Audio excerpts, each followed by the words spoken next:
Salut. Bonne année à toutes et à tous. Je vous souhaite le meilleur pour 2026. Beaucoup d'inspiration et beaucoup d'énergie pour avancer dans ce monde fou.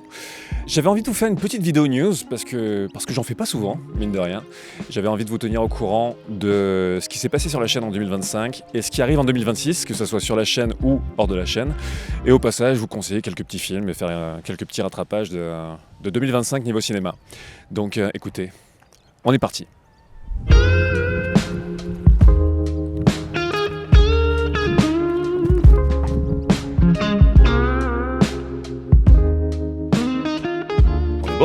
On est bon. Bonjour à nouveau. Vous l'avez sûrement vu, à partir de la mi-2025, j'ai remanié la chaîne, je l'ai reprise en main avec un rythme de publication plus soutenu. Et bon Dieu, ça fait du bien.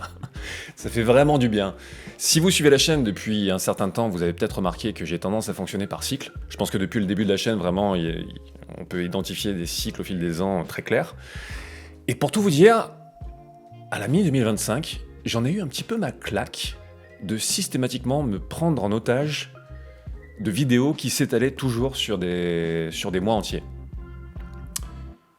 J'en ai juste ma claque, en fait, de considérer comme normal, de passer une semaine sur une transition d'une demi-seconde, juste pour le panache, alors que ça n'intéressera personne. Il y a un moment, en fait, où j'ai eu envie de plus de spontanéité et plus de réactivité. Et le truc, c'est que quand tu t'habitues et quand tu habitues les gens à un certain type de trucs, ici, en l'occurrence, des vidéos thématisées, très écrites et très travaillées en termes de forme, il y a un moment où, sans en avoir conscience, tu finis par t'interdire de faire des choses plus spontanées et plus minimalistes en termes de forme. Parce que tu as l'impression de trahir le pacte tacite que tu as passé avec ton public.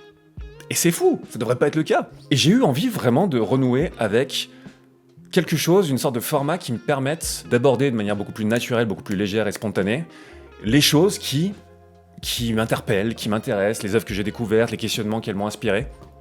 Et c'est des questionnements et des choses qui m'intéressent qui évoluent parfois d'une semaine sur l'autre. Prendre des sorties récentes et les utiliser comme un trampoline pour parler de thématiques qui les dépassent, c'est vraiment un truc qui m'a fait du bien de réétablir, je veux dire. Parce que quand je parle de Avatar 3, par exemple, c'est bien entendu pas pour vous conseiller ou non d'aller voir Avatar 3, on s'en fout ça. C'est pour se demander, tiens, mais aujourd'hui, c'est quoi un artisanat d'écriture classique ? Un artisanat de narration classique, et comment, parfois, il est plus fin qu'il n'y paraît. Si je parle de Alien Earth, c'est pour parler de ces mythologies mortes vivantes qu'on n'en finit plus de réanimer de façon artificielle, et se demander, mais si on veut avancer culturellement, il va peut-être falloir lâcher prise avec certains trucs qu'on a tendance à considérer comme des acquis. Si je parle de 28 ans plus tard, c'est pour se demander ce qu'est aujourd'hui une image de cinéma. Si je parle de Superman, c'est pour se demander, mais tiens, dans une pop culture qui a de plus en plus tendance à nous rendre cyniques, est-ce qu'une œuvre de cette ampleur peut encore prétendre vouloir proposer un divertissement innocent ? Et dans ce cadre-là, ça veut dire quoi, innocent ? Et surtout, même si les gens qui ont fait l'œuvre sont sincères à ce niveau-là, est-ce qu'en tant que public, on est encore en mesure d'accepter que ça puisse être innocent ? Ou prétendre être innocent ? Enfin bref, tout ça, c'est vraiment des prismes à travers lesquels je parle de trucs qui m'interpellent, quoi. Et en fait, cette chaîne n'a jamais vraiment été une chaîne de prescription. Ça m'arrive de vous conseiller des trucs, bien entendu, mais ça a toujours avant tout été une chaîne de sujets.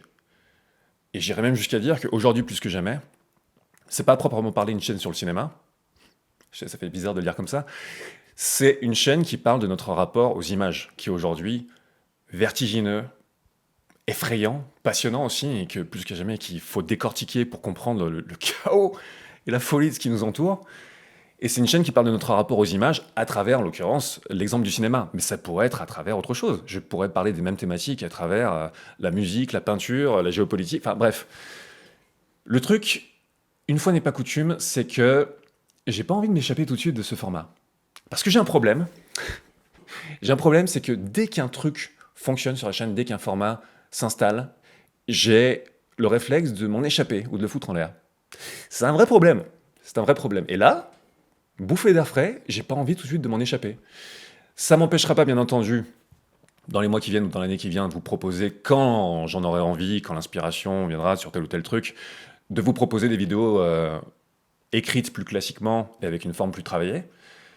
Mais j'aime bien, à ce moment-là, dans cette période, avoir ce format très spontané enfin, qui est très réfléchi aussi, mais très spontané, en tout cas comme socle. Ça me fait plaisir aussi de rétablir cette espèce de connexion plus régulière avec vous qui m'évoque plus vraiment un dialogue. Alors bien sûr, comme à chaque période où je parle un petit peu plus de choses visibles et mainstream, en apparence en tout cas, à travers d'une manière qui se voit dans les vignettes et dans les titres, j'ai droit au sempiternel, espèce de vendu! Tu es américanisé à la solde du grand capital, tu ne parles que de blockbusters et tu devrais utiliser ta plateforme et ta visibilité pour parler d'œuvres plus méritantes. Des œuvres qui, elles, ont besoin de plus de visibilité. À ceci, mes petits poulets, je vous répondrai, déjà, prenez 3 secondes au moins pour essayer de comprendre la démarche des vidéos en question. Et surtout, par exemple, il y a quelques mois, quand je faisais une vidéo pour parler de Karel Zeman et John Frankenheimer, une vidéo qui a bidé comme très rarement une vidéo a bidé sur la chaîne, vous étiez où? Vous étiez où quand je faisais Caméra Obscura? Vous étiez où quand, jusqu'à très récemment, je faisais des vidéos thématisées, très travaillées autant sur la forme que sur le fond, et qui me permettaient au passage de conseiller toutes sortes de références moins évidentes, moins connues, que j'avais envie de vous faire découvrir? Vous étiez où? Vous étiez pas là! En tout cas, vous étiez pas dans les commentaires en train de dire « Ah cool mec !»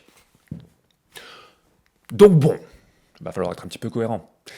Mais au-delà de ça, si j'en crois la vaste majorité de vos retours et votre manière de faire exister les thématiques et d'établir des dialogues dans les commentaires, vous avez l'air de vraiment, vraiment kiffer cette démarche et ça me ravit, encore une fois, de rétablir cette connexion plus régulière avec vous, plus vivante donc.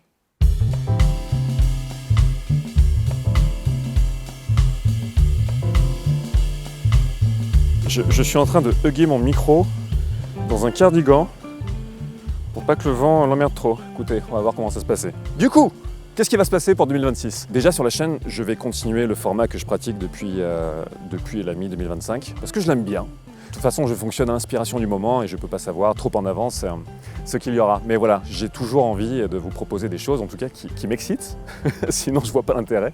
En dehors de la chaîne, la revue Estrange, le prochain numéro sort en avril. J'ai quelques projets d'écriture sous forme de livres et surtout des films que je développe, des films que j'écris et réalise et donc développe à ce niveau-là. Mais ça, je vous en parle un petit peu plus tard.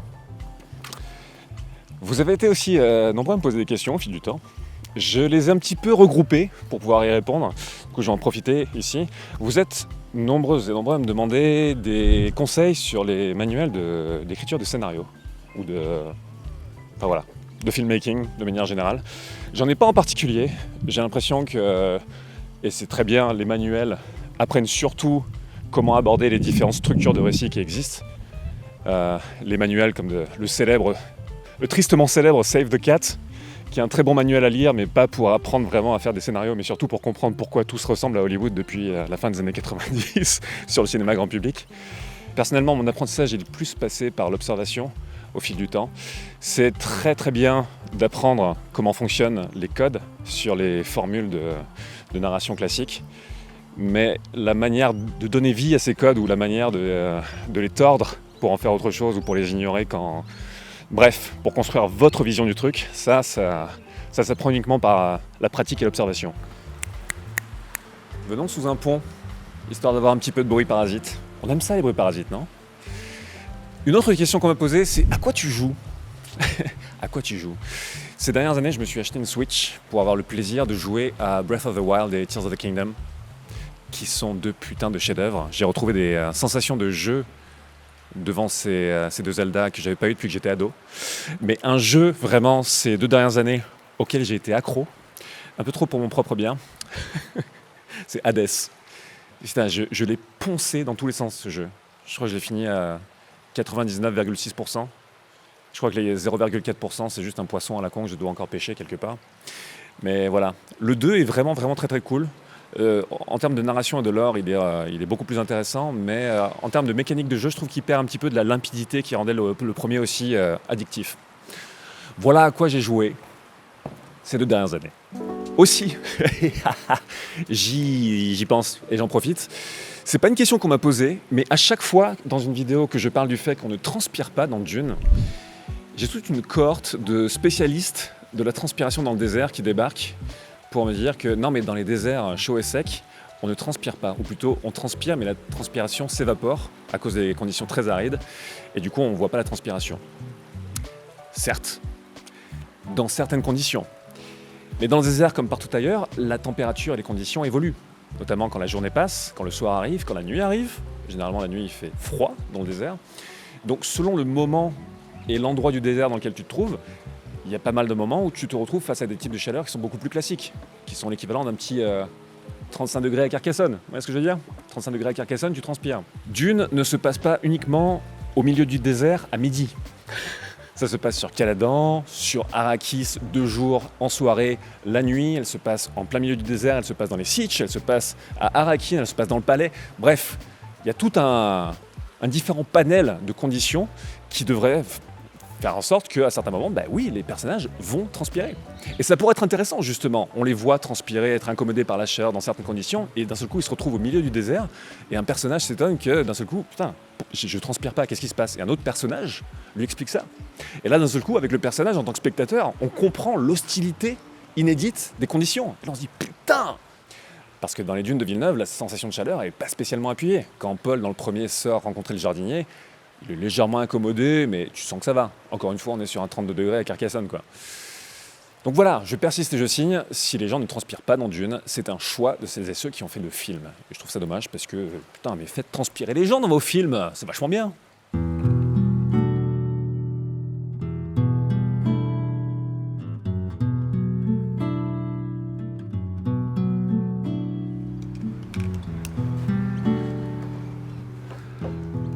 Toc toc.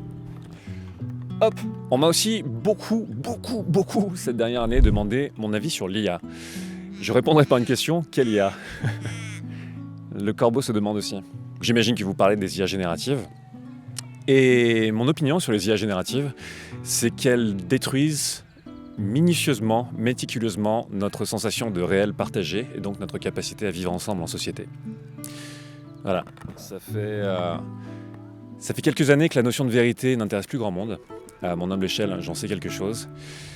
Pendant ce temps, les puissants de ce monde œuvrent méthodiquement aussi à détruire toute notion de réalité objective et répandent le chaos pour servir leurs intérêts.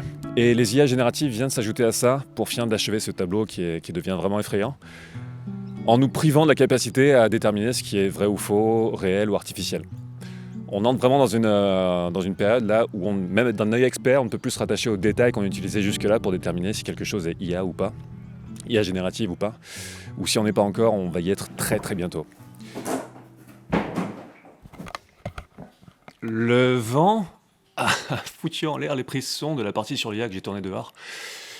Du coup voilà, je vais la finir ici, cette partie. Je me suis réfugié dans le garage. Salaud de vent. Ce que je disais, c'est que, pour reprendre une expression que beaucoup de gens utilisent depuis quelques années, le génie est hors de la lampe, la boîte de Pandore est ouverte. Enfin, les IA génératives sont là, elles vont nulle part ailleurs. Du coup, il y a des gens qui se posent de bonnes questions et qui essayent, particulièrement en ce moment, de trouver des solutions pour que les IA génératives puissent être intégrées dans le workflow des industries culturelles. En l'occurrence aussi l'industrie du cinéma et notamment les départements d'effets spéciaux, d'une manière qui soit éthique, ou en tout cas la moins non éthique possible, et qui fasse le moins de dégâts à l'être humain au passage. Ça va être compliqué parce que, vu la fuite en avant dans laquelle le monde se trouve, les questions d'éthique n'ont pas l'air d'intéresser grand monde.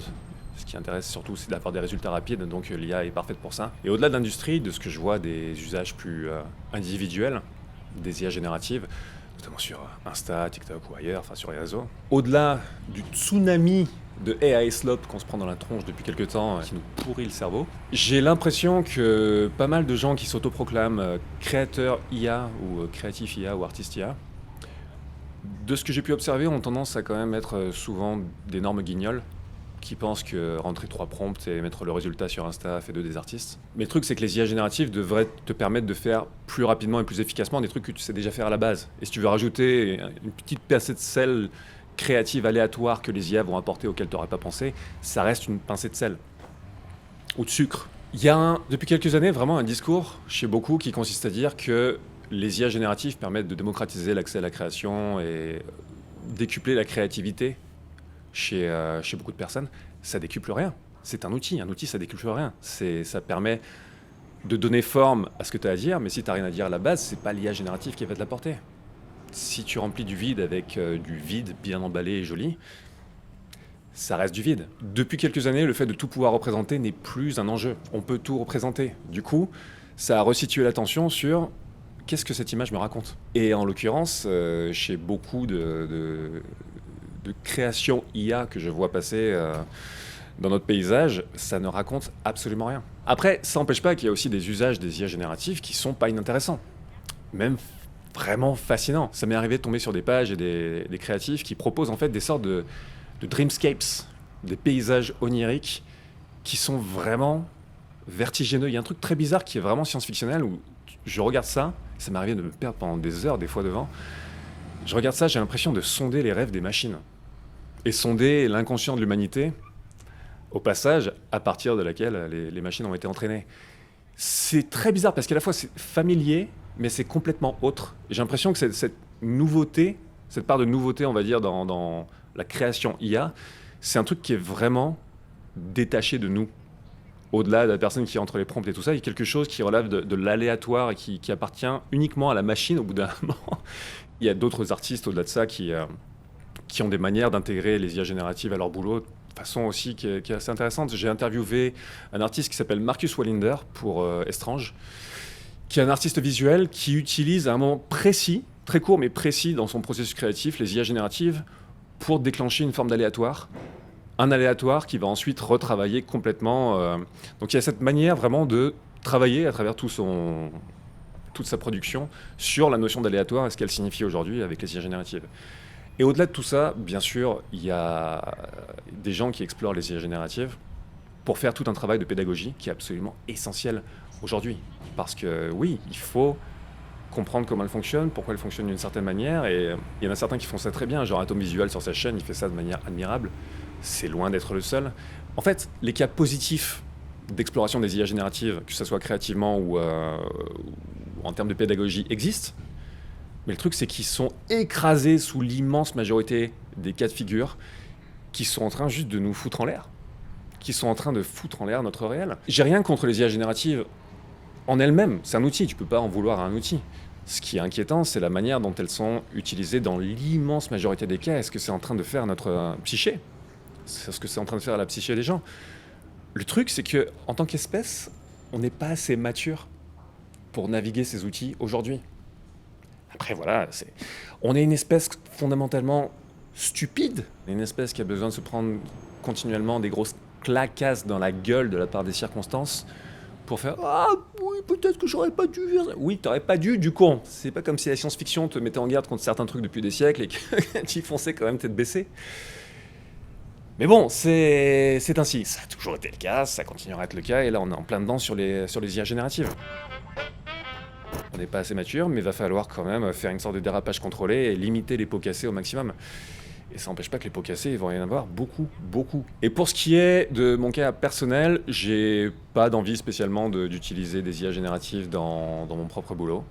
Alors les outils d'IA générative de texte, ça n'en parlons même pas, j'ai un petit peu trop de respect pour vous et pour moi-même pour laisser une machine écrire à ma place.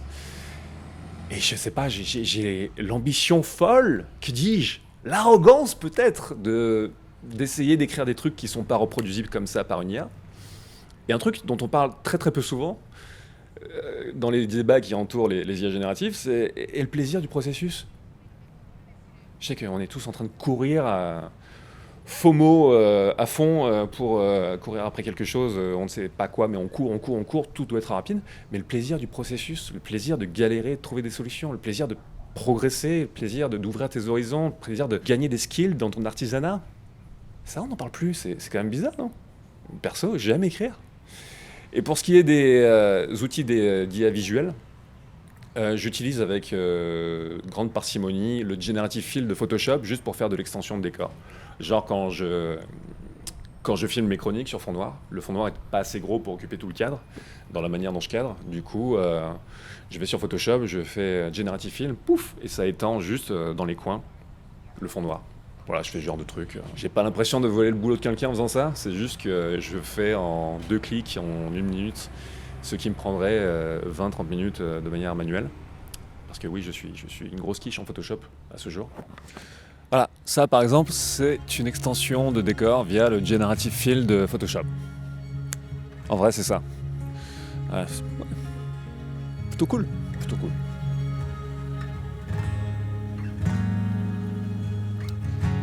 Et une autre question qu'on m'a posée très souvent, c'est est-ce que tu as des projets de films? Et la réponse est oui. En ce moment, je développe des films, des courts-métrages, mais aussi des choses un petit peu moins courtes. Et à ce niveau, un truc qui m'accapare beaucoup en ce moment, c'est un film que j'ai écrit et réalisé et tourné il y a quelques mois, qui s'appelle Have a Great Apocalypse. C'est un court-métrage, mais c'est un long court-métrage, il fait dans les 22-23 minutes. Pourquoi en anglais, vous me direz? Parce que je l'ai écrit en anglais et je l'ai tourné avec une équipe anglophone, tout simplement. C'est une comédie surréaliste sur le fait de vouloir créer alors qu'on a la sensation que le monde s'écroule autour de nous. Voilà, ça a l'air familier? Ça l'est, c'est normal. Comme d'habitude, ce que j'essaie de faire dans mes projets créatifs, c'est ce que j'aimerais voir, en fait. Et ça fait des années que je suis assoiffé d'un certain type de comédie surréaliste avec une dimension visuelle. Et ce type de film, ce type de comédie ne se fait plus du tout.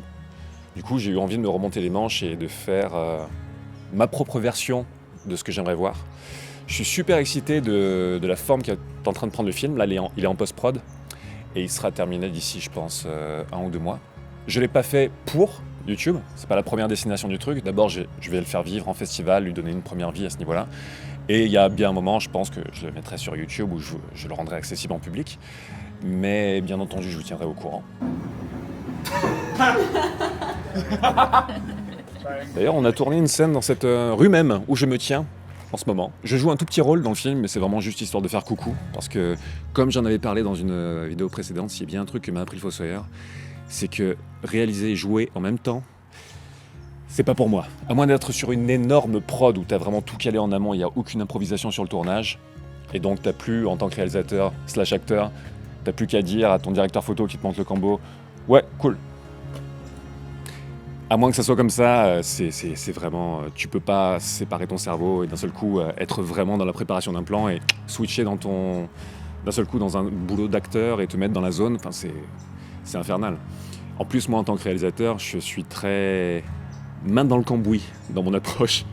Je suis toujours avec le directeur photo derrière la caméra en disant tiens, on peut utiliser un objectif différent, tiens, si on improvisait ça, tiens, là, il y a un truc. J'aime beaucoup aussi énormément prévoir en amont. J'ai une idée très précise de certaines choses que je veux, mais je veux aussi préparer suffisamment pour avoir la liberté, une fois sur le tournage, de pouvoir improviser et de continuer à créer sur le tournage. Sinon, si c'est juste une exécution de ce qui est sur la page, une exécution froide et sans surprise, c'est très ennuyeux. Il faut vraiment continuer à créer, pour moi en tout cas, à chaque étape, on va dire, du processus. Et c'est comme ça que j'arrive à le faire en tout cas, en étant constamment... C'est une activité très physique, être réel, pour moi en tout cas. Enfin voilà, bien entendu, je vous tiendrai au courant de tout ça. Ce genre de projet prend très longtemps, comme vous le savez. Du coup, quand un film sort, c'est un petit peu comme regarder les étoiles, tu regardes dans le passé. Mais voilà, je vous tiens au courant de tout ce qui va se passer, bien entendu.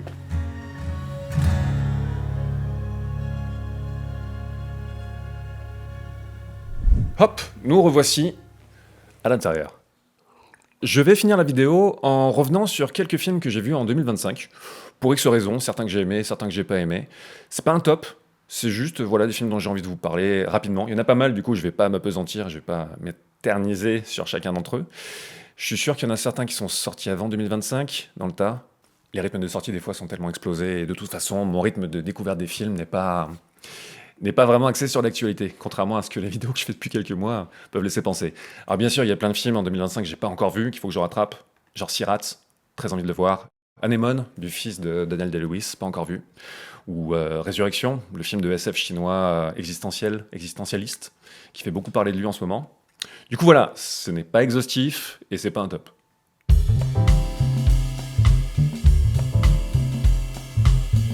The Brutalist, j'ai adoré. Ce film, vraiment, s'il y avait une définition dans le dictionnaire de souffle cinématographique, je pense qu'on pourrait mettre The Brutalist en exemple parfait de ça. C'est un film qui a coûté à peine 10 millions de dollars et qui a une ampleur qui est invraisemblable. Surtout quand tu la mets encore une fois en comparaison avec son budget rikiki qui est ridicule, vraiment. C'est le budget d'un film français qui se passe dans un appartement parisien, quoi. Et le film a une telle ampleur par ses cadrages, par sa musique qui est incroyable, mais aussi par narrativement son habileté vraiment à toujours mettre la petite histoire en parallèle avec la grande. Vraiment, il a un souffle qui n'a rien à envier à un There Will Be Blood. J'ai eu la chance de le voir en IMAX, celui-là. Vu le travail incroyable sur l'image, cette espèce de classicisme, bam, lourd au bon sens du terme, dans la manière vraiment de construire les plans, ça m'aurait fait mal au cul de le voir dans de mauvaises conditions. Mais là, j'ai eu la chance vraiment de le voir là-dedans. Peut-être que ça a augmenté un petit peu aussi cette sensation d'ampleur, vu que littéralement, l'écran faisait 3 km de haut. Strange Darling, c'est un petit film de genre malin, étonnant, que je vous conseille. Raconté dans le désordre, mais c'est pas une narration non linéaire parce que ça fait cool et j'ai envie de faire mon Pulp Fiction. Non, c'est vraiment justifié par ce que ça raconte et là où le film veut laisser des zones d'incertitude. C'est avec Willa Fitzgerald, qui est Willa Fitzgerald, pas Ella Fitzgerald. C'est une actrice qu'on avait vue dans la première saison de Reacher, qui est géniale. Et c'est une sorte de ballet de mort entre une femme et un homme où tu sais jamais qui prend l'ascendant ou pas, enfin en tout cas pendant une bonne partie du film. C'est vraiment cool, et le directeur photo, c'est Giovanni Ribisi, l'acteur, que vous avez vu dans Lost in Translation, Avatar et compagnie. Le mec développe en parallèle une carrière de directeur photo. Voilà, c'est étonnant. Que ton règne vienne, c'est un documentaire immersif et très cinématographique français, réalisé par Mathias Averti, qui fait partie du collectif de cinéastes nantais Les Furtifs, qui est un collectif vraiment super intéressant. Je vous encourage à aller voir ce qu'ils font. Et c'est un documentaire sur le satanisme français, qui se déroule principalement entre Marseille et Nantes, on va dire, avec des références façon Herzog, Jodorowsky ou ce genre de choses. Il y a vraiment une démarche chez Mathias Averti que j'ai eu le plaisir d'interviewer pour le prochain numéro d'Estrange, où il veut vraiment rendre des petits récits à taille humaine, les raconter de façon mythologique, et trouver en fait le mythologique et l'ampleur dans des trajectoires de vie qui pourraient paraître très intimes et très petites, mais elles ne le sont pas du tout. Il y a vraiment une dimension très cinématographique et une volonté de proposer un cinéma autre qui est admirable. The Monkey de Os Perkins. Alors Os Perkins est vraiment prolifique ces dernières années, particulièrement depuis Long Legs. On peut pas réussir à tous les coups. Pourtant, The Monkey, ça fait envie sur papier. Hein. Réalisé par Os Perkins, produit par James Wan, adapté de Stephen King. Mais tu sens que c'est plus un film récréatif qu'autre chose. C'est une bonne pochade rigolote, mais qui prête pas à conséquence et qui n'a pas grand-chose de marquant. Du coup, ça va voir plutôt pour la curiosité, mais c'est vraiment... dans la filmo de Os Perkins, c'est vraiment une œuvre mineure de chez mineur. Keeper, qu'il a fait juste après... où pendant que The Monkey était interrompu par les grèves de scénaristes, ils ont bidouillé Keeper au Canada avec des gens qui n'étaient pas dans SAG-AFTRA. Du coup, ils ont pu faire ce film, qui est un petit film d'horreur qui se passe dans une maison paumée dans la nature, qui s'est fait défoncer. Tout le monde a l'air de détester Keeper, je comprends pas pourquoi. Je comprends vraiment pas pourquoi. C'est un film sur le fait que les relations peuvent devenir vampiriques, littéralement. Il a des défauts, bien entendu, comme cette tendance parfois à sur-expliquer son lore et la sempiternelle scène d'exposition qui arrive au 2 tiers, t'es en mode, mais on n'a pas besoin de ça. Mais, putain, le travail d'atmosphère, le travail de cadrage. Moi qui aime beaucoup l'espace négatif dans le cadrage, putain, ça c'était de l'espace négatif porn. Et je pense que vraiment, il y a un truc où les gens sont tombés sur la gueule de Keeper parce que c'est le film qui est arrivé au mauvais endroit, au mauvais moment dans la filmo de Os Perkins, où les gens commençaient à dire, ouais, tu fais trop de films là, et le succès de Long Legs et sa campagne de marketing maligne, on va te le faire payer. Du coup, il s'est tapé vraiment une mauvaise réputation qui n'a pas lieu d'être. Il a une direction artistique vraiment cool et les designs de créatures, sans en dire trop, sont... Vraiment. J'ai beaucoup aimé Keeper. Together, réalisé par un Australien dont le nom m'échappe, et avec Dave Franco et Alison Brie. En couple à la ville, sont aussi un couple à l'écran dans ce film. C'est un film vraiment sur, non pas sur le même vampirisme des relations que dans Keeper, mais sur le fait que des relations problématiques peuvent devenir fusionnelles et en fait tu te perds littéralement dans l'autre. C'est un film qui est sympa, qui a beaucoup moins de personnalité, je trouve, dans l'approche en termes de forme que Keeper, mais qui a de très très bonnes idées. Il a aussi des défauts, les sempiternelles scènes d'exposition qui viennent dans ce genre de film. C'est ce qu'on trouve dans Keeper x10 dans Together. Je pense pas qu'il y avait du tout besoin de ça. Je veux dire, tu peux fonctionner à un niveau totalement symbolique et thématique sur le fait que deux personnes se mettent à fusionner. C'est comme dans Tetsuo de Shinya Tsukamoto. Enfin, il n'y a pas à développer des scènes entières d'exposition pour dire pourquoi le mec se transforme en en machine ou en espèce de blob biomécanique. Enfin, non. Il y a un truc qui est encore plus effrayant quand tu vas pas chercher dans une sorte d'exposition rationalo-magique de ce côté-là. Par contre, sur le lore qui n'est pas du tout expliqué sur l'autre côté du spectre, on a Bring Her Back des frères Philippou. C'est youtubeurs australiens masochistes qui ont fait Talk to Me, que j'avais beaucoup aimé. Et Bring Her Back, vraiment, les mecs ont un style. Les mecs, mais pas juste du style en termes de forme, ils ont vraiment des obsessions, notamment pour la maltraitance des corps. Vraiment, les corps amochés. Et c'est un truc qu'on voyait dans leur chaîne YouTube, vraiment les mecs sont masochistes. Mais c'est un truc qu'on voit, qui se développe beaucoup dans leurs films et leur manière d'approcher l'horreur. J'ai un peu moins aimé Bring Her Back que Talk to Me, mais c'est des auteurs. Ils sont bons, ils sont super bons, c'est des auteurs, et ils développent là une filmo qui est jusque-là très cohérente. 2 films, c'est pas énorme pour juger une filmo, mais ça reste très cohérent dans l'approche. Et là, en termes de refus d'un lore surexpliqué et de l'exposition, c'est presque l'extrême inverse. Si le spectre entre l'absence d'exposition est là et la surexposition est là, ils sont pas dans le juste milieu, ils sont là. Moi, j'aurais bien aimé un truc juste là. Parce qu'il y a tout un truc vraiment, sans en dire trop sur le film, si vous l'avez pas encore vu, sur des choses que le personnage principal féminin regarde à la télé, des sortes de rituels qui sont pas expliqués, tu sais pas d'où ça sort, tu sais pas pourquoi. En même temps, il a réussi parce qu'il me donne faim d'en savoir un petit peu plus, justement, sur ce lore qui est tracé en filigrane du film. Il y a certains moments du film où j'ai presque eu l'impression d'avoir envie de voir, pas ce film-là, mais l'autre film, en fait, qui racontait ce qu'on voit des personnages qu'on ne fait qu'apercevoir à certains moments. Bref. Presence, autre film d'épouvante de Steven Soderbergh, qui a un gimmick très intéressant, c'est de faire un film de hantise qui est entièrement raconté du point de vue du fantôme. Donc c'est vraiment du POV tout le long. Et c'est un film, c'est une curiosité, vraiment, c'est très intéressant à voir, mais le film a beaucoup de mal à dépasser son gimmick. Une fois que t'as compris le délire, t'es en mode, bon... Il y a quelque chose, il y a un payoff à la fin qui va justifier, en fait, que ce soit raconté sous le point de vue du fantôme, mais ça fait plus l'impression d'un exercice de style.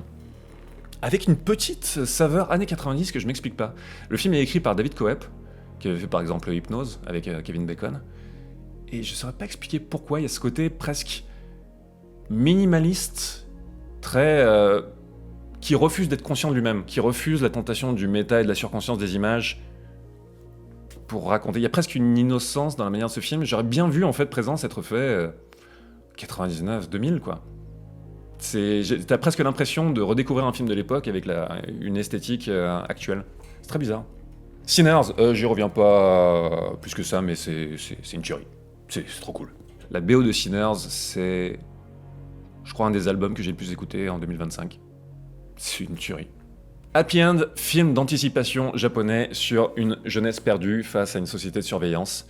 Ça m'a fait penser indirectement à un film qui doit avoir une quinzaine d'années, qui s'appelle Blue Spring, qui m'avait été conseillé par Julien, dédicace Julien. Il y a quelque chose sur la jeunesse perdue, sur l'actualisation à travers les thématiques de surveillance aujourd'hui, la reconnaissance faciale et tout ça, qui est vraiment pas inintéressant. Je vous conseille Happy End. No Other Choice de Park Chan-wook. Je vais pas m'étendre plus que ça non plus, enfin Park Chan-wook, il y a toujours une proposition, c'est vraiment un metteur en scène qui, comme beaucoup des meilleurs metteurs en scène sud-coréens, a vraiment un rapport fascinant au grotesque. Au sens où le grotesque, c'est un équilibre tellement difficile à manier, où tu peux pousser le grotesque dans quelque chose qui t'a de fascinant, d'une manière qui confine au génie, et si tu vas un poil de cul trop loin, tu tombes dans le ridicule absolu et tous tes effets se cassent la gueule. C'est une fine ligne, et quand je vois les films de Park Chan-wook ou de Parasite, Bong Joon-ho, enfin voilà, ce genre de gars, ils ont une manière, je sais pas comment ça s'explique culturellement via le cinéma sud-coréen ou le cinéma qu'ils ont localement là-bas, ou culturellement de manière beaucoup plus large que le cinéma, mais ils ont vraiment cette capacité à développer une approche du grotesque qui est fascinante dans les rapports humains, qui crée ce rapport à l'absurde, qui est à la fois hilarant et dramatique, qui est effrayant existentiellement. Et No Other Choice, c'est assez virtuose, quoi. Cadeau Lake, petit film produit par Shyamalan. Je sais pas jusqu'à quel point il a eu les mains dedans ou quoi que ce soit, ou s'il a juste fait... je vous fais de la pub ou je vous file un coup de main ça et là. Le nom du couple de réalisateurs m'échappe. C'est un film mindfuck de SF conceptuel, un petit peu puzzle façon des films comme Triangle, je sais pas si vous l'avez vu ou ce genre de choses. C'est très bien troussé, petite dédicace à Atom Visual qui me l'a conseillé quand on était à Los Angeles.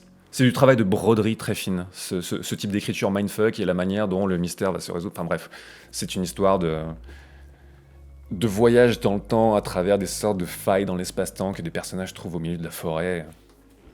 Ça vaut le coup d'œil. Hundreds of Beavers, que je vous avais déjà conseillé à la fin d'une vidéo, mais j'y reviens parce que, allez, s'il faut décider d'un film préféré de 2025, c'est mon film préféré de 2025. Et même s'il est sorti en 2024. Je m'étais gouré, je pensais que c'était un film canadien, c'est un film américain en fait.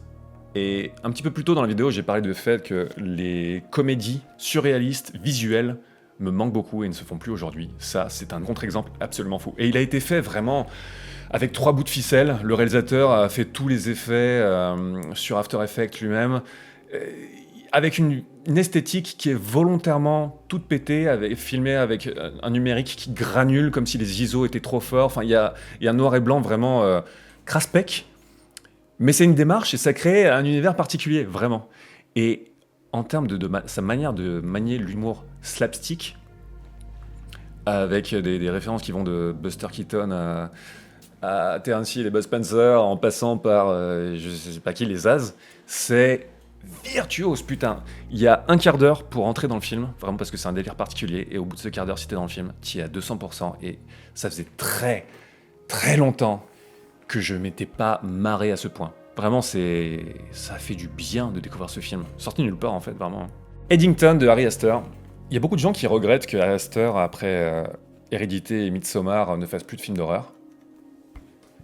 Mais Boys Afraid et Eddington, c'est des films d'horreur. Presque encore plus que Hérédité et Midsommar. Ils en ont moins l'air de l'extérieur parce qu'ils sont pas vendus comme tels. Mais si le chaos du monde et l'absurde destructeur du monde vous chamboule, putain, Boys Afraid et Eddington, c'est des films d'horreur existentielle, mais qui sont... c'est hardcore. Et c'est des films qui, particulièrement Eddington, qui respire et qui s'interdit... Enfin, on veut dire une écriture classique, mais c'est une évidence que le film n'est pas écrit de manière classique. Mais c'est des films qui refusent la résolution. Parce que Eddington, justement, parle de cette espèce de vague à l'âme et cette espèce de chape d'absurde qui nous est tombée dessus de manière inédite depuis quelques années. Et j'ai fini le film, j'ai fait... Quoi ? Qu'est-ce que le film vient de me dire ? Et je sais pas si le film sait ce qu'il vient de me dire, mais justement, il parle du fait de ne pas savoir de quoi on parle, parce qu'on ne sait plus ce que sont les choses. Et justement, cet absurde du monde, et ce vide existentiel. En plus, c'est un film qui se passe pendant la pandémie, et il y a littéralement un vide visuel qui est renforcé par les courtes focales, qui crée cette espèce de vision très vide de ce monde qui est presque mort-vivant. Je sais pas ce que Aster va faire, parce que Eddington, ça a été un four, apparemment, comme Boys Afraid. Là, après 2 gros fours comme ça, je sais pas comment il va se démerder pour continuer sur cette voie. Je suis très curieux vraiment de son prochain film à ce niveau-là. Sur le côté refus de résolution prémâchée, on a aussi Evil Does Not Exist de Ryusuke Hamaguchi. Film japonais qui est très contemplatif, très beau, sur un petit village perdu dans les montagnes, enfin qui n'est pas perdu d'ailleurs, qui est dans les montagnes. Et il y a un projet d'aménagement qui vient, projet urbain d'installation d'un glamping. Et bien entendu, il va y avoir des frictions entre les personnages. Et c'est un film qui te dit pas, tiens, quand t'as fini le film, prends ça de l'autre côté. Voici ce que tu dois amener de l'autre côté. Il te laisse choisir ce que tu vas amener de l'autre côté et finit sur une ambiguïté totale. Un petit peu comme les The Banshees of Inisherin, qui était plus drôle, qui est sur un registre plus comédique mais sombre aussi. Il laisse vraiment cette espèce de souffle d'incertitude qui t'occupe l'esprit bien après le visionnage. Universal Language de Matthew Rankin, un cinéaste canadien que j'aime beaucoup, originaire de Winnipeg, qui a fait plein de courts-métrages vraiment saisissants, dont un sur Tesla qui est sur YouTube, que je vous conseille, qui est incroyable visuellement. Son premier long-métrage, c'était The 20th Century, qui est une comédie surréaliste avec une dimension visuelle folle. Vraiment, j'avais adoré son premier long-métrage. Et Universal Language, c'est son deuxième. Et ça se passe dans un univers parallèle doux. Dans un Canada, en fait, où la langue officielle, c'est le perse. Et ça va suivre différents personnages dans des trajectoires croisées qui, dans la dernière partie du film, vont s'emboîter d'une manière assez inattendue, mais logique. Et voilà, c'est un film sur le fait de chercher ses racines, sur le fait de chercher une connexion avec les autres, qui est beaucoup moins ouvertement farfelu et moins haut en couleur que son précédent. Il y a un vague à l'âme beaucoup plus fort dans Universal Language. Tu sens que c'est quelque chose qui est très personnel, mais il y a toujours cette approche des cadres minutieusement préparés et qui perd souvent ces personnages dans des cadres trop grands pour eux. Et cette manière toujours de souligner le doux absurde des choses, qui à la fois peut être angoissant parfois, mais qui crée cet attachement aussi aux autres dans certaines circonstances. C'est un film qui est doux. Ouais, qui est doux. C'est le mot que je retiendrai. Rumors de Guy Maddin, qui est co-réalisé par Guy Maddin et deux autres réalisateurs, mais Guy Maddin, qui est un autre cinéaste canadien originaire de Winnipeg, que Matthew Rankin tient d'ailleurs en très haute estime. Et Rumors, c'est sur un G7 où les dirigeants du monde se réunissent pour parler des affaires. Denis Ménochet joue le président français, Cate Blanchett joue la chancelière allemande, et ainsi de suite. Et vont se retrouver en fait isolés dans un bout de nature où il y a... les zombies se réveillent, il y a une invasion zombie. C'est peut-être un des Guy Maddin les plus accessibles, mais ça n'empêche pas qu'il reste très très bon avec cette approche de la comédie doucement surréaliste qui est très particulière. Je recommande. Shelby Oaks de Chris Stockman, film d'horreur réalisé donc par le youtubeur cinéma Chris Stockman, qui n'est pas un youtubeur que je suis particulièrement. Sa chaîne m'a jamais vraiment particulièrement intéressé, mais j'étais curieux de voir ce qu'il produirait pour son premier long métrage. C'est un truc qu'il a financé via crowdfunding, et ensuite, au fil des années, Mike Flanagan a repéré le truc, et il a, en tant que producteur, réuni les fonds restants pour pouvoir boucler le film et lui donner vraiment assez de gueule pour qu'il puisse sortir au cinéma. Déjà, le film se débrouille vraiment pas mal avec son absence de budget. Ça se sent à un certain moment particulièrement, pas juste dans les effets ou quoi que ce soit, mais dans certains cadrages qui font un petit peu trop amateurs, notamment au début quand on voit toutes les bagnoles de flics autour de la maison. Mais il s'en sort vraiment pas mal. Le truc, c'est que tout le monde est tombé sur la gueule de ce film en disant que c'était une merde. Enfin, pas tout le monde, mais beaucoup de gens, parce que c'est Chris Stockman.